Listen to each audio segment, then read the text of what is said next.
Hello, everybody, and welcome to the November 15th, 2018 edition of the Ephrom Josine Show. I am your host, Ephrom Josine. Anyway, so Alexandria Ocasio-Cortez is a name you probably hear a lot if you watch Fox, considering they're obsessed with her. And I've met actual DSA members who seem to care about her less than Fox seems to. And mind you, she's a member of the DSA, if I'm not mistaken. And I think the first one to ever be elected to Congress. Now, what did she do this time, I hear you ask? Well, simple. There was a protest by several progressives, not progressive groups, in front of Nancy Pelosi's office, and she had the audacity to show up.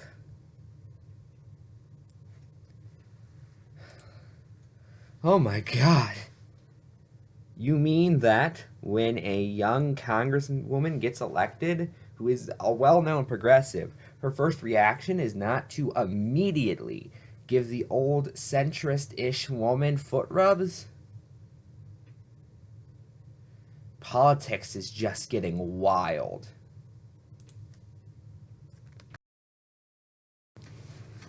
Now, for the sake of time, we're not going to talk about the movement to make Barbara Lee the Speaker of the House. A movement I'm not against from a personal standpoint, but kind of against from a policy standpoint, because I also don't know if that would make us look better or worse, having literally the farthest left congressman, or in this case congresswoman, as the person who speaks for us. But yeah, that's another day, another time. But okay. What else did Cortez dare to do? Well, you may remember last week we were talking about her money problems, how she couldn't afford a house in D.C. or an apartment in D.C., which she need two of, for the record, one in her home district and one in D.C., because you can't really live in D.C. anymore. You used to be able to, but not anymore. Well, a Hill staffer found out that she can't be having financial problems because she owns a suit.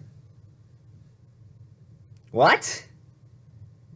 So, if you own a suit for a professional job, you can't be poor. Makes sense to me. And if you think that's not the worst she could go, Louder with Crowder reported that, you ready for this? She thought it was kind of odd that someone who was a well-known congressman, especially considering the fact that she just won a major election that was being reported all over the country, was asked for an ID by security guards who didn't know who she was. Wait a minute. Isn't that like the one job of DC security guards, to know who representatives are? Like, if I go up to a 3-term senator and say, "Excuse me, sir, I need your ID before I can let you in," I'd be fired immediately.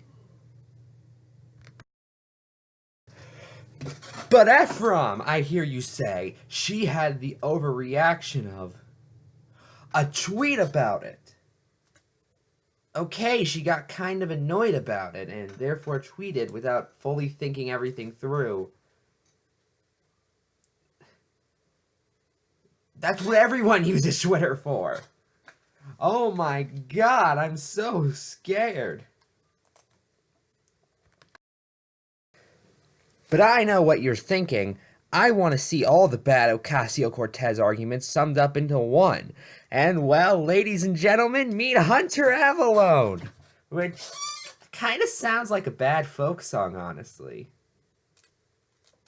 I don't know, am I the only one? And his new video, Dear Millennials, which has Alexandria Ocasio-Cortez in the thumbnail, because as we all know, she is the only millennial. Despite the fact she's from one district in New York. I'm sorry, according to Hunter, she's the new face of the Democratic Party, despite the fact she hasn't even entered office yet. Makes sense to me. But Salon probably wrote an article saying it, so it must be true. But what did Cortez run on exactly that angered Hunter so much? A universal job guarantee, which I guess he doesn't like people working.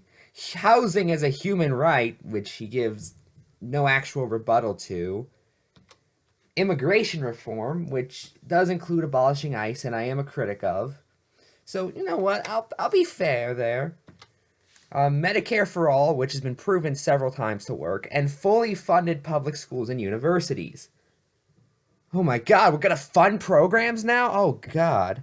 If it was just universities, I guess I could kind of see that, but it included public schools too. Are we just not supposed to fund them now? I'm confused. Now, the thing you gotta understand about Hunter Avallone is he has a very unique editing style. You see, he starts an insult, then just before he gets to it, he stops and closes up to the camera. I'll do it right now as an example.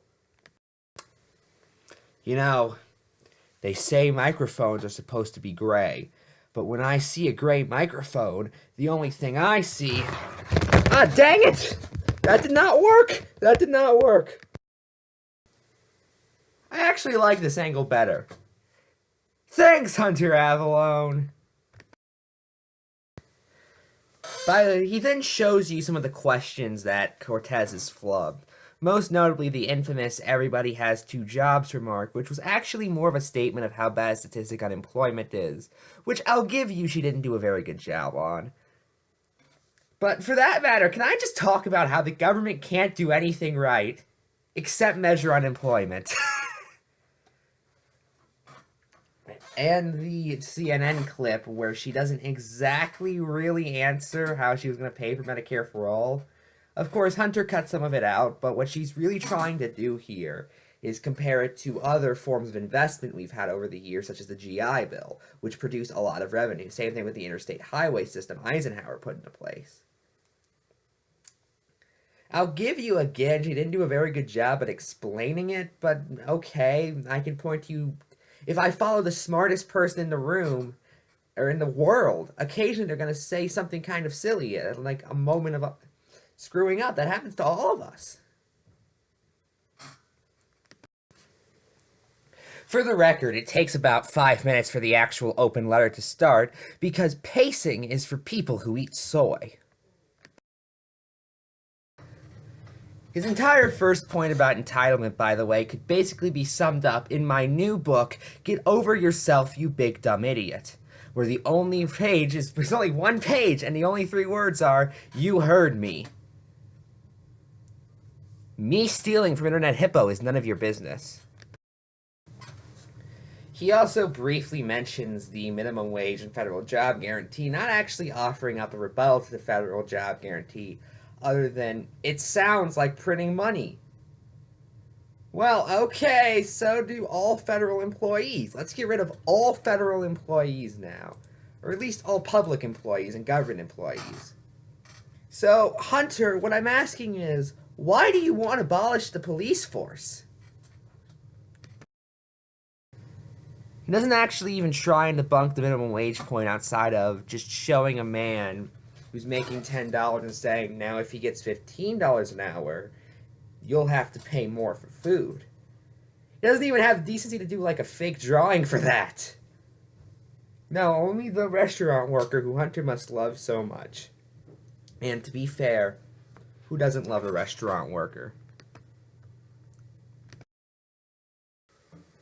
He then addresses Medicare for all, giving the genius point of, well, do you want the government to choose your health care? Well, I don't want insurance companies choosing my health care. Well, I'm out of ideas. Basically, he then talks about Alfie Evans and how the UK healthcare system let him down. Oh god, that's one I haven't heard in a few months. We went over this when Krischoff made the point originally, but more or less, here's what he leaves out. 1, in a true free market system, he would have been rejected for a pre-existing condition and died 3 weeks in. That's just a fact. That's what happened all the time pre-Obamacare when we had a free market healthcare system.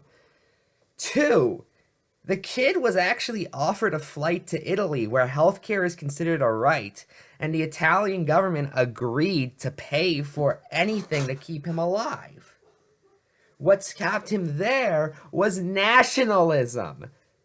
Not socialism, nationalism. And I guess borders, technically. So, Hunter, are you for open borders now?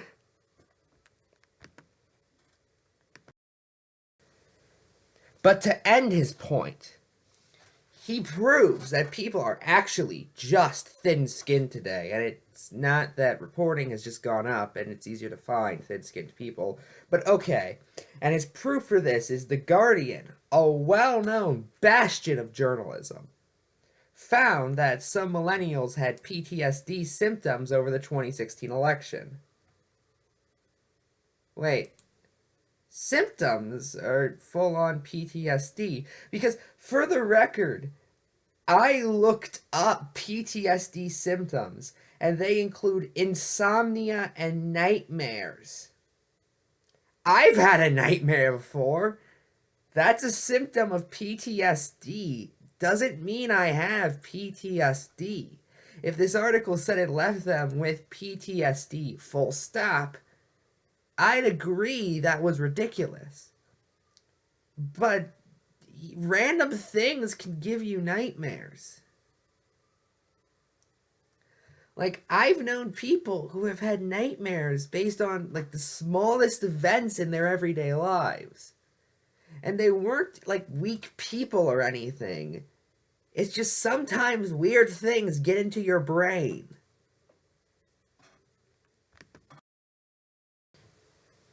Anyway, he forgot to make a point for the rest of the video, so I'm just cutting it here. I'm Ephrom, and good night.